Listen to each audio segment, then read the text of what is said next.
Rapaz, pense num livro que começa incrível, fica sensacional e termina espetacular. A Dança da Realidade, de Alejandro Jodorowsky. Um dos melhores livros que eu li na vida, sem sombra de dúvida. É nada menos que uma autobiografia imaginária, de uma forma enigmática que ele coloca, porque ele garante que todos os episódios narrados aqui realmente aconteceram. Como, por exemplo, né, ele criança, filho de um pai autoritário e opressor, agressivo, uma mãe ausente, submissa. Ele vai passar uma temporada na casa da avó como um refúgio, né? E ele vai lá pro quarto lá no sótão, e nesse quarto toda noite ele começa a limpar o salão para construir um elefante mágico de meleca. Pense na avó quando descobre a escultura do neto, se ela ficou feliz, encantada com o talento da criança, ou se ela ficou levemente aborrecida pelo papel de parede que teve que ser trocado. E aí você corta. Alguns anos depois, o jovem Alejandro Jodorowsky encontra sua primeira namorada, uma mulher porreta, retada, e que assim ela propõe logo de cara o seguinte: a partir do momento que ela resolve ficar com ele, ele tem que fazer furos nos bolsos da calça, pois para todos os lugares onde eles forem, ela vai enfiar a mão no bolso e segurar o bago dele, e vai andar com ele segurando pelos bagos. Quando chega em casa, vão namorar bastante mais, sem penetração, porque ela está se guardando para o super-homem, porque ela vai ter um filho com o super-homem que vai chegar. Mas pode brincar com o Alejandro. E nessa ela vive numa casa que nunca viu faxina. Então se eles comem uma coisinha, deixam uma migalha, parece o quê? Baratas. E essas baratas ela pega e espeta na parede, fazendo a imagem de Nossa Senhora. E no lugar dos olhos, 2 besouros verdes que ele mesmo não sabe onde foi, onde ela conseguiu, né? E assim, esses 2 episódios que tem uma certa semelhança, eles me marcaram muito porque mostra uma percepção de como o grotesco e o sublime são talvez 2 faces da mesma moeda, e ambos são símbolos, né, que podem ser utilizados como força poética, porque aí começa a primeira faceta desse multiartista, acho que um artista no sentido mais amplo da palavra, né, porque ele coloca a poesia como algo que pode mudar a nossa percepção do mundo. E à medida que nós mudamos a nossa percepção do mundo, o mundo é mudado. Então, é assim uma descoberta maravilhosa, e ele passa a praticar atos poéticos, junto com outros, né, comparsas revolucionários, como, por exemplo, está tendo uma reunião na academia de letras lá local, e ele entra junto com a galera dele lá, dando gritos de horror, e jogando bife cru em cima da galera. Pense nisso.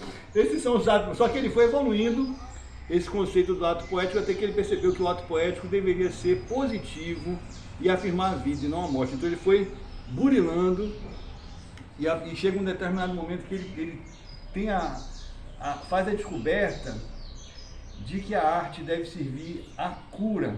Se não for para curar, não é arte.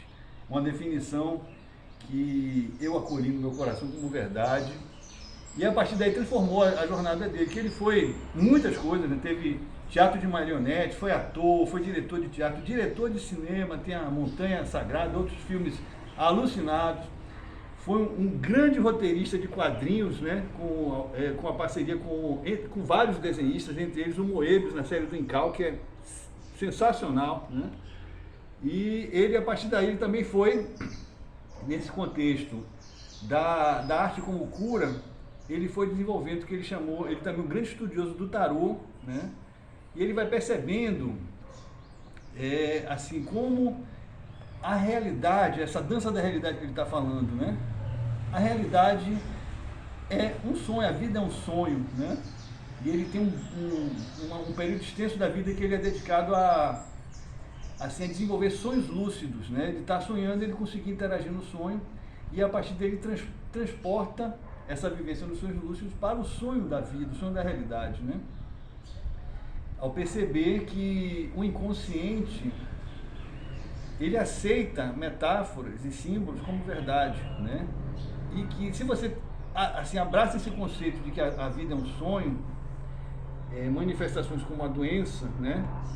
Elas não têm uma realidade intrínseca, elas são uma expressão. Ele encara a doença como um espetáculo que tem o objetivo de expressar um problema que a pessoa não tem condição de acessar pelo consciente. Então, ela expressa isso na forma de uma doença. Isso faz com que muitas vezes a pessoa busque um tratamento, mas não a cura, porque encontrar a cura significa encarar o problema que ela não consegue nem enxergar, que dirá resolver. Olha que conceito sensacional, né? Só por isso já teria valido a leitura dessas tantas e tantas páginas, né? E nesse processo ele vai criar o que ele chama de psicomagia. Ele fica muitos anos assim, estudando xamãs, curandeiros, né? Estudando o processo deles, né? de cura. E ele começa com a psicomagia, que são atos, como se fosse o ato poético utilizado a serviço da cura, né? Vou dar um exemplo de um que assim, são bem insólitos, para dizer o mínimo, né?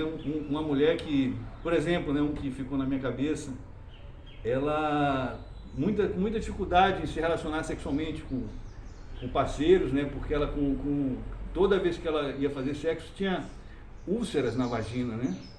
E aí ele, intuitivamente também utilizando o tarô, utilizando outros mecanismos, ele encontrou uma fonte desse mal numa relação conturbada com o pai, que abandonou a família e foi morar, o pai italiano foi morar na Itália, né?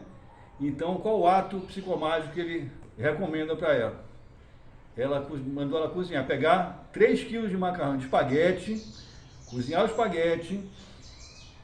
espaguete ela botar numa caixinha, ir no correio e mandar para o pai. E o caldo do espaguete ela utilizar para fazer lavagem vaginal. Segundo ele, funcionou e a mulher está curada, podendo se relacionar livremente.